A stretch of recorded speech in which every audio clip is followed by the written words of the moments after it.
Hello and welcome back to Buck the Trend Pod. I'm Matt Nartiv, And I'm Steph Clutterbuck. and we are back for episode 15.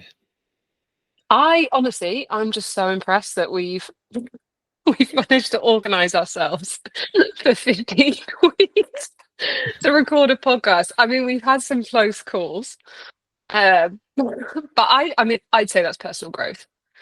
Yeah, and I'm pretty sure we spent almost half of them away from each other, so that's quite impressive. Yeah, it is, and I mean, this time zone's definitely been the hardest to like figure out. Uh, yeah, I organised a call in a day, thinking it was 7 a.m. my time and 3 p.m. in the UK. It was not. 7 a.m. is 1 p.m. in the UK. So I was 2 hours early for a call and then panicked because I couldn't do 9. Yeah, my maths is struggling, but it's okay. Yeah, we're getting there with the time zones, but we'll be on the same time zone soon. So yeah, welcome back. I guess once this podcast comes out, it will be almost a week until race day at Yeah, Ironman Texas. yeah. So currently kind of a week and 2 days into camp, I guess. I guess it's a training camp here. And it's been actually brilliant so far. The triathlon community over here is huge, like enormous, and it's just wonderful to feel a little bit of a part of that. Cycling is terrifying. It continues to be terrifying, but I feel like I've figured out when to cycle outside, as in times, Uh, and when not to. and when you say terrifying, talk me through that. Is that the roads, the cars, both? Yeah, so I think the easiest way to understand it is in the UK, if a road has a hard shoulder, we don't cycle on it because it usually means that it's too fast and too busy. We like small kind of lanes or B roads that are two-way traffic but with a line down the middle. Here, you're not supposed to ride on a road that doesn't have a hard shoulder. You're supposed to ride in the hard shoulder so that the traffic doesn't have to like avoid you. But obviously, that means that the roads with the hard shoulders are big roads that are fast moving with lots of traffic, and lots of debris in the hard shoulders. And I mean, I knew this from Kona, but that's going up and down the Queen K, which, yeah, okay, it gets kind of busy, but it's also the speed limit's quite slow. Whereas here, they are big, like actual big roads with huge trucks going very, very fast. Um, yeah, and it's just terrifying. Like cyclists and like cars coexist on a road, but the drivers don't move over for cyclists. Like they'll just drive right past you. It's mad. Don't Yeah, like it. and the cars are a heck of a lot bigger over there, aren't they? So Oh yeah, especially here because everyone's towing stuff. So these pickup trucks are like massive, and they have like huge wheelbases as well. So the wheels are outside of the truck kind of silhouette, um, which is quite cool. However, because by the time we get like out of the woodlands, it's like semi-rural Texas, and they're just these amazing like red barns and like lots of farmland. And we saw Texas Longhorn the other day. That was very cool. Big cow with absolutely enormous horns. I thought it was a bear. Because we just riding and just see this brown thing like cross in front of us, and I was like, "Oh my God, there's a bear!" I don't think there are bears here. But then we saw it was like the farmers were trying to like get it back into the field, so that would have caused a puncture. So thankfully, it didn't hit us. anything else on Wildlife Watch? No alligators yet. Thankfully, no alligators and no snakes. Loads of squirrels. They enjoy trying to run under bike wheels. Vultures. That's slightly trippy. And lots like, obviously, they eat dead animals, so they're in the road, and then they get killed themselves. So there's dead vultures in the road. Cows and horses, which is quite similar to the UK, and loads of dogs. But that's not really wildlife, they're fun, domesticated animals. So far, having a good time. How's the heat adaptation coming along? Um, so when I got here, it was cold. Like, okay, Yana kept saying it was cold. It was like normal, normal other world temperature. Um, by the end of last week, we had a couple of days that were like hitting low 30s, and it's now dropped back down to like 27, 28, and it genuinely feels manageable.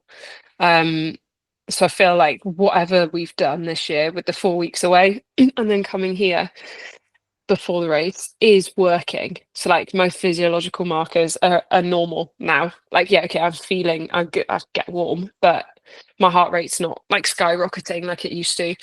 I'm not cramping or bonking or anything like that. And my RPE's staying like as it should. So yeah, I think it's been going well, which is filling me with a whole lot of confidence for race day. But that doesn't necessarily mean that I go into it and race it as an Ironman that's in a cold climate. Because obviously, like, yeah, I did a 5 hour ride on Saturday and I managed fine. And today was a 3 hour ride and a 12K run in relatively quick succession and was fine. But like race day is 8+ hours. So I have to manage my body temperature for all of that. So still looking at like, do I wear an aero helmet or do I wear my aero road helmet? Reducing watts a little bit, just so that I'm not like burning and getting too hot on the bike. And then equally same for the run, like just running a little bit slower than I would if the weather was colder. And making sure that I've got enough salt and knowing where aid stations are and where I can pick up ice and cold water, etc. And also the bonus water fountains on the run course. They're a fun secret to know. Yeah, which you've obviously run part of the run course this week. So is that good to see in person?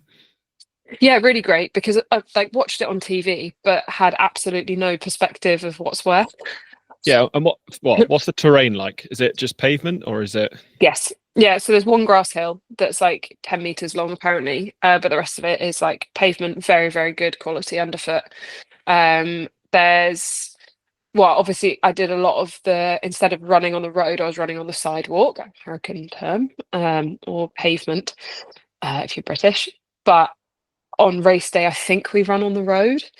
So the difference being on the pavement, you're under trees, and on the road, you're a little bit more exposed. But what's really weird here is under these tree canopies, it gets really humid. So even though you're out the sun, it's much harder to breathe. Whereas when you're in direct sunlight, like, yeah, you can feel the sun on your face, but the air's much fresher. And I'd say it must be at least a 10% difference in humidity. Like it's really noticeable. Um, and in terms of like the point at which you're struggling and you want to take on oxygen, having fresher air and therefore direct sunlight is actually better. Humidity just feels like you're breathing with a hand over your face, which is less fun. So yeah, it'd be a really good challenge on race day. I'm pretty sure it's going to be a non-wetsuit swim for the pros. It has been warm here. And I think before the cold snap last week, the water temperature was 25 degrees, which is way too warm for a wetsuit. So it's quite a bit warmer than Oceanside a couple of weeks ago. Yeah, for sure. A week ago, week and a half. So it was 14 degrees there. So we're looking for at least 10 more here. Which is a bit mad, isn't it? I'm not going to Yeah. have a numb face this time or numb feet. So yeah, specced out bit of the swim course, bit of the run course. Any of the bike course? Have you driven on it or anything? Yeah, well, you drive on it from the airport.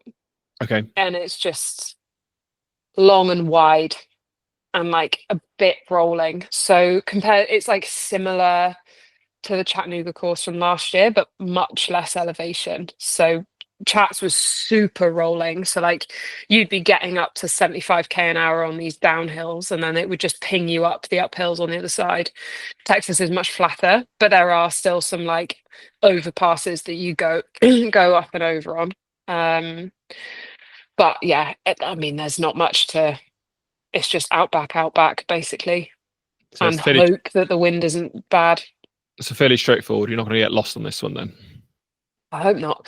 I mean, there's a little bit at the start that's like a bit wiggly, but I think, having been here, all of the roads are so wide. So even when you're in the residential kind of roads, getting out to the main bit of the bike course, they're wider than most of the roads in Britain. So yeah, and and obviously we've had the start list released this week, Mhm. which has made it even more exciting. I think looking at the strength of field score, I think we're up at 93. So probably, I think the highest soft score since Nice, and it's fairly similar to that of last year. So Yeah, the top athletes are bar maybe 3 or 4 across both the men. It's like 3 or 4 across both men and women is outstanding. I think there are more men, as is pretty typical. But it's an incredibly high caliber women's field, and I'm so excited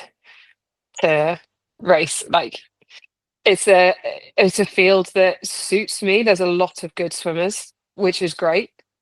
Because it means the front of the race is going to be fast, and hopefully, I mean, I say it suits me. It'll only suit me if I can get out and swim with them yeah, and sit on some feet. yeah, and I think if we sort of, I think there's about roughly 27 women on the start list currently. Mm. And if we sort of break that down, I think there's probably, you'd say, the 3 favourites going into it, being obviously Kat Matthews, Taylor Knibb, and Chelsea Sodaro. Yes, for sure.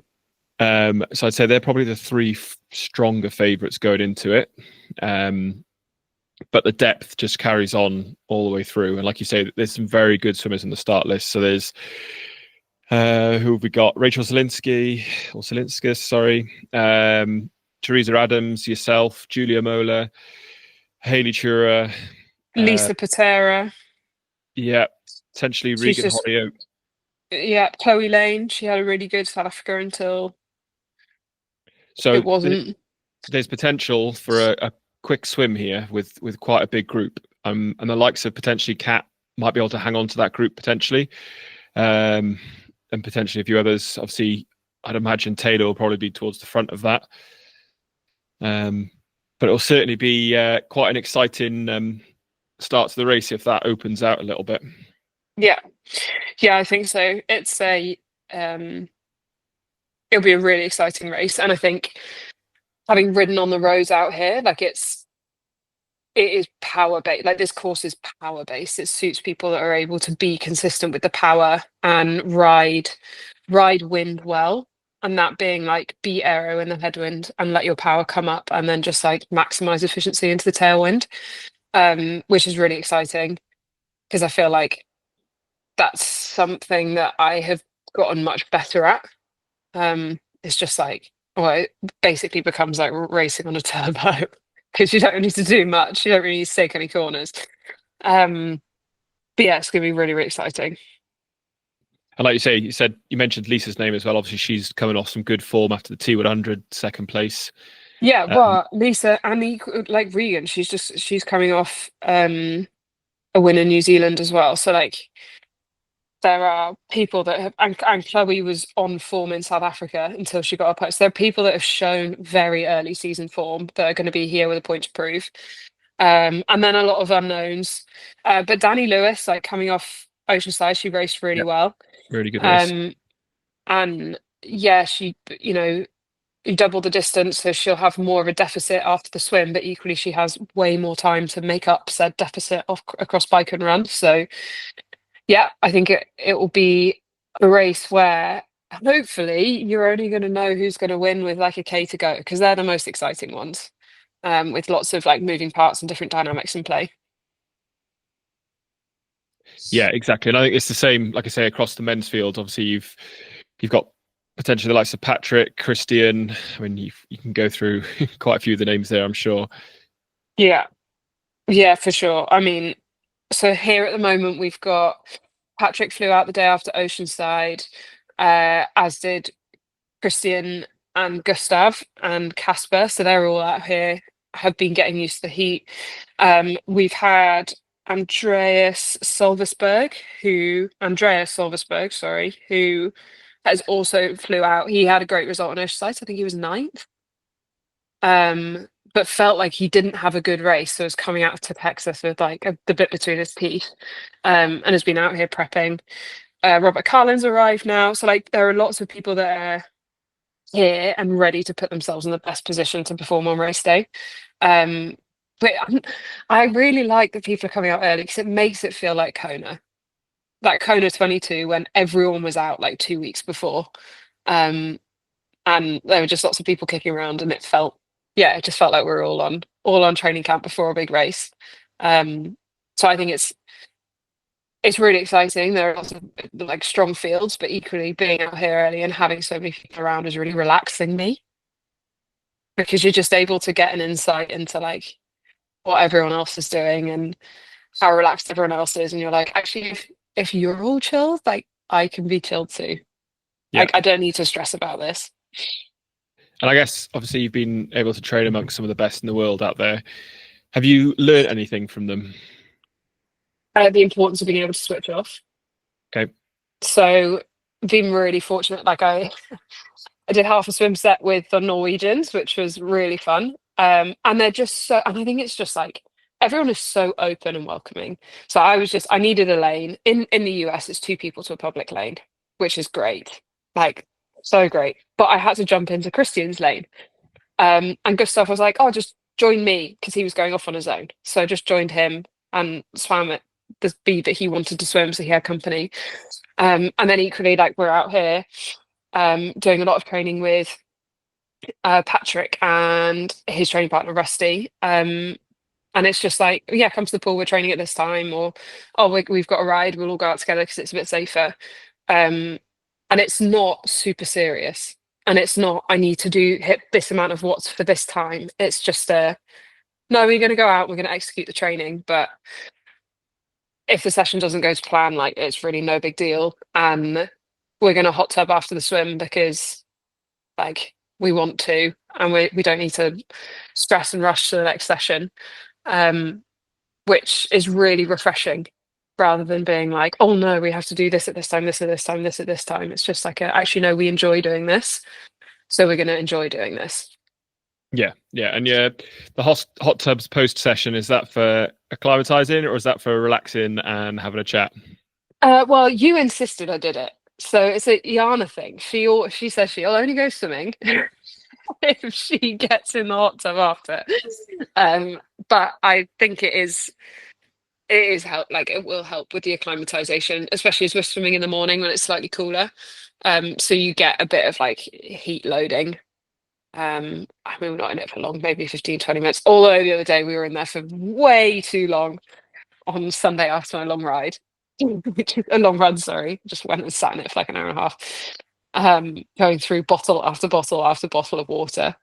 But yeah, so it's relaxing a chat, but also with some heat loading, which is like the best way to do it. And that sounds like a compromise I can get on board with. What? You can come swimming as long as you get in the hot tub. Well, it has to be longer in the hot tub than you are in the pool, I think. That would be my Yeah, so the the hot tub's on like a 15-minute timer, so you need to like turn it back on. And Jorge, who is Jana's coach, came to the pool with us the other day because he was jealous that he hadn't seen the Norwegians yet, so came along. And he did like I think he did 800 yards. And then he got out and got in the hot tub out on his own and had to twist it twice. So he was in there for at least half an hour on his own and was like, I think I need to get out now. That's all right. I can probably make it 3. So Yeah, you're gonna have a great time. so yeah, that's training. What have you got left now? When does taper kick in for you?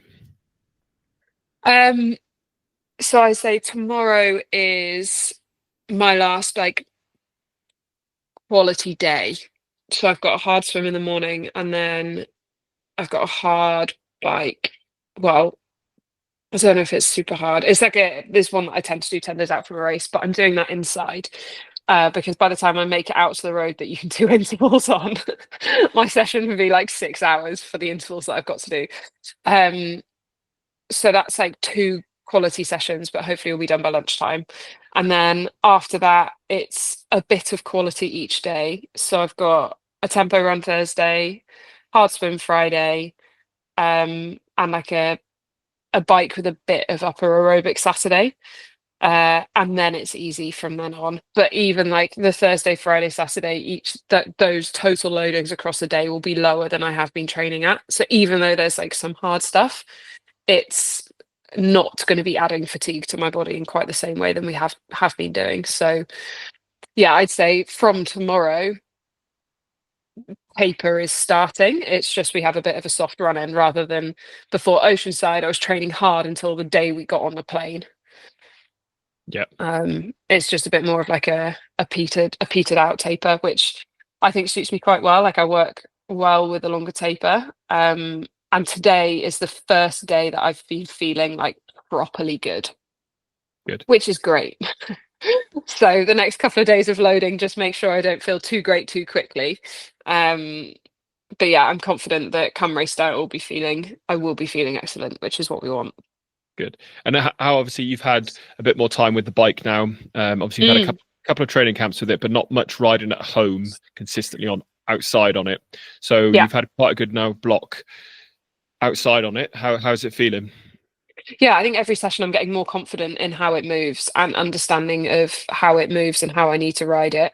Um, like I felt today was probably the most comfortable. Like I think it's the same with anything. We've had a change in position. It's a change in frame style, so it will deal with the wind slightly differently. And Lanzarote was quite extreme, so there was probably less time trial time than I would have liked in an ideal world, just because of the conditions. But I'm very thankful for that because it's meant that even though it's been breezy here, I've not even noticed it. Like it's not been something like I had crosswinds today and I didn't even realize that it was only when we stopped the Yana was like, oh, it's a bit crossy.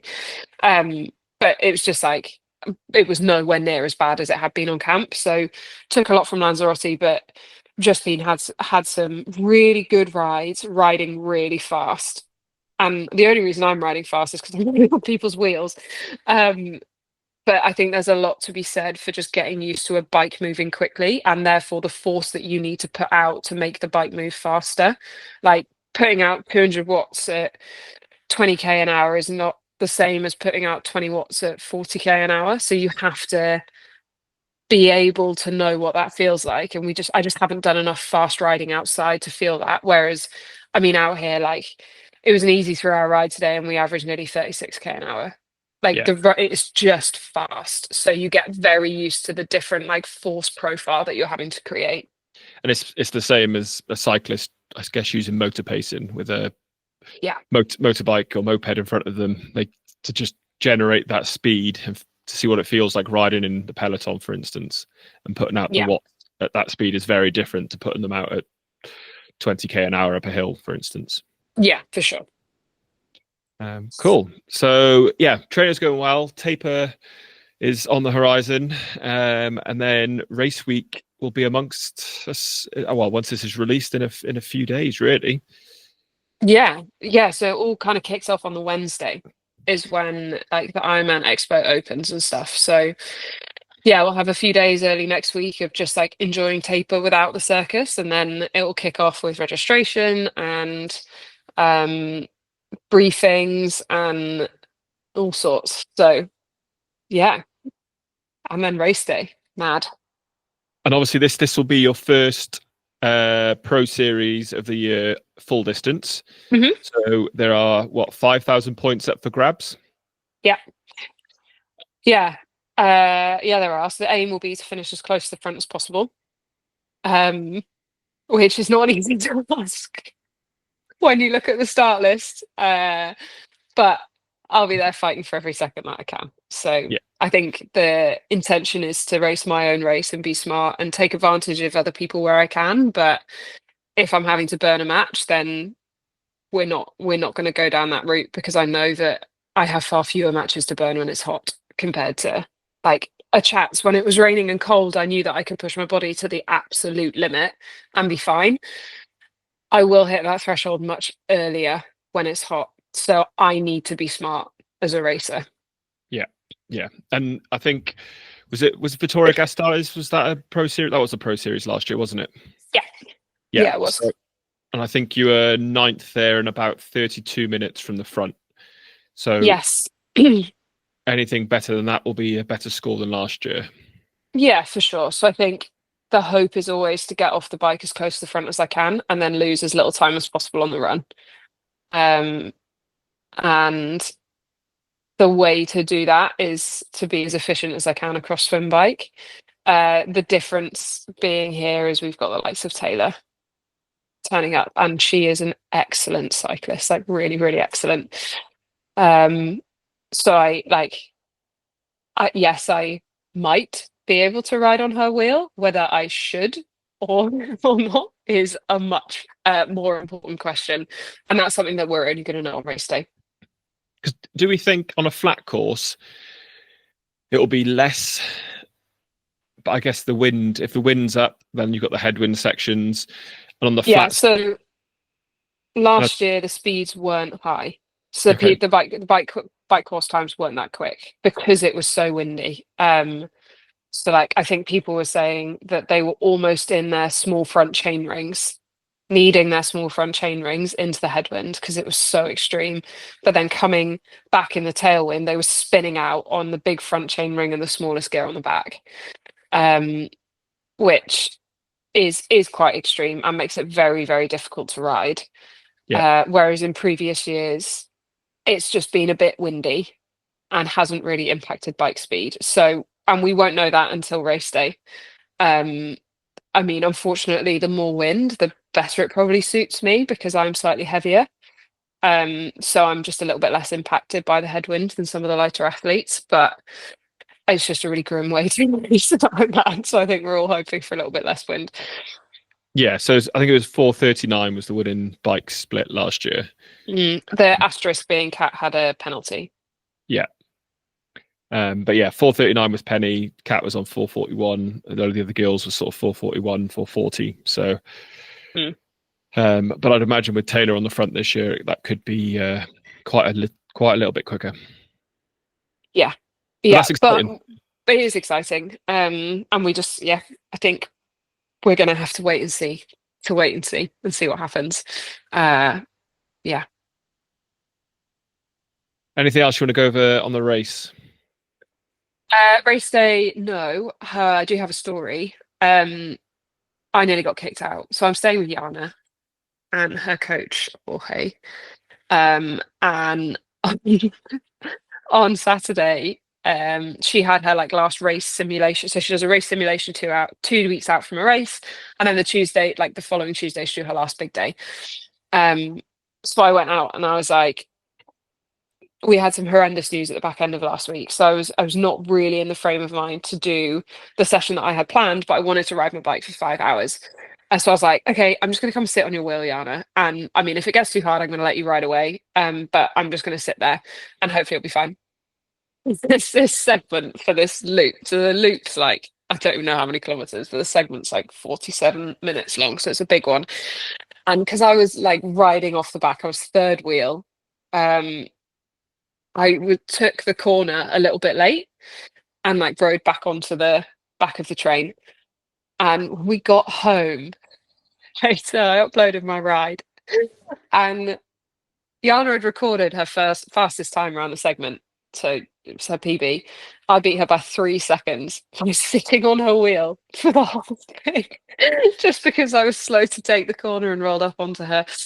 So she nearly threatened to kick me out.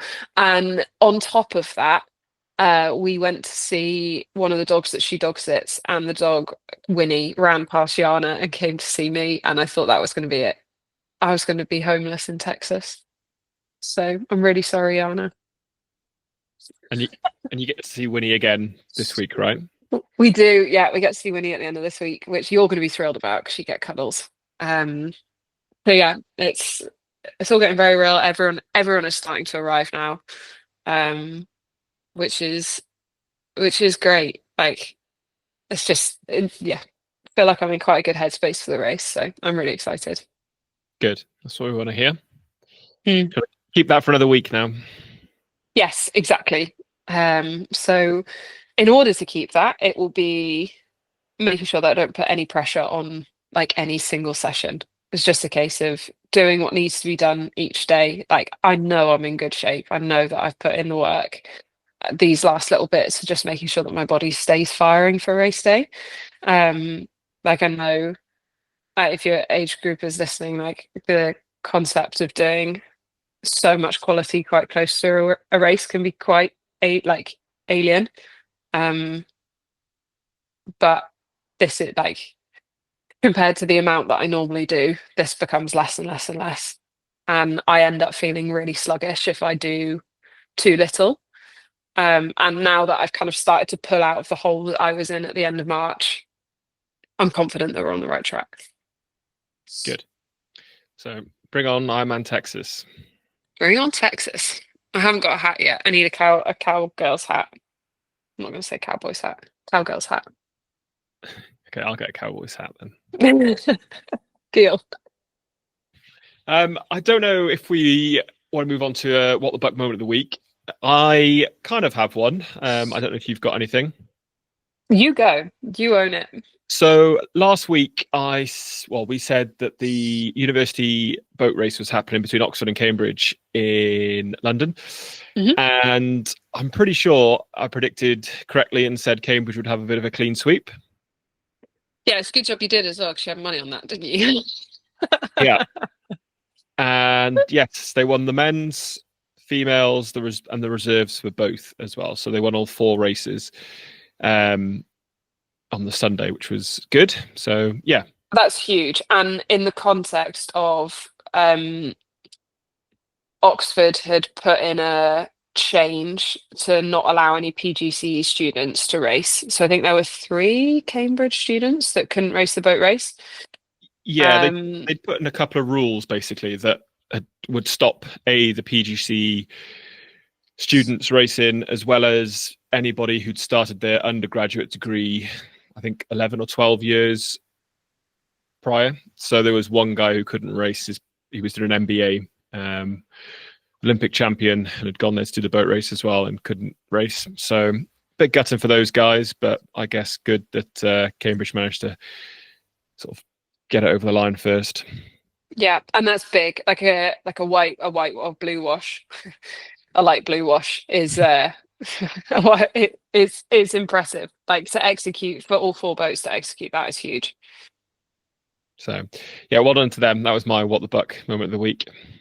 That I like it. Oh, We can roll with a rowing one. And I've got another another one. one as well because I stayed up to watch a lot of it. Was Rory McIlroy? Yes. Oh, that was so emotional. Yeah, and I've watched a lot of the videos since and a few interviews since, and it's great to see him finally win at Augusta. Yeah, we like that. We like people doing things that they've dreamed about. And I know that he's like a golf superstar, but it was really refreshing to hear him talk about how he's now made his dreams come true, and this is something that he's wanted for years. Um, so yeah, we like that. Great job, Rory. And I think it gets harder and harder the closer you get to the top, because people are out to get you and the pressure's there. But he did it anyway. Yep, and do you know what I learned What did you learn? about Rory is he is born on the same day as me, May the 4th. No way. Wow.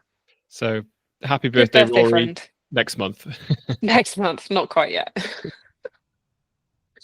Nearly, He's but not quite. he's got a few years on me though, thankfully. Not many, but a few. So yeah, I don't know if you want to call it there or if we've got anything else that you'd like to. I think I'm good. I'm on countdown for hot tub time, so I need to go and not swim, but go and get in the hot tub. Okay, and you've got Heat prep. yeah, exactly. And you can brief Yana that she'll be on next week. Yes, I will do. I will do exactly that. She'll be so excited. I will be primed with biscuits and chocolate for her. Excellent. She said that she hopes you haven't eaten all of the biscuits yet, and if you have, you have to go buy some more. I actually haven't eaten any of the biscuits yet. I've done pretty well. I'm very impressed. So, yeah, thanks again for listening, and we look forward to being back next week. Yeah, see you next week for Texas Race Week pod. Yeah, let's go. Exciting. Right. See you soon. Bye.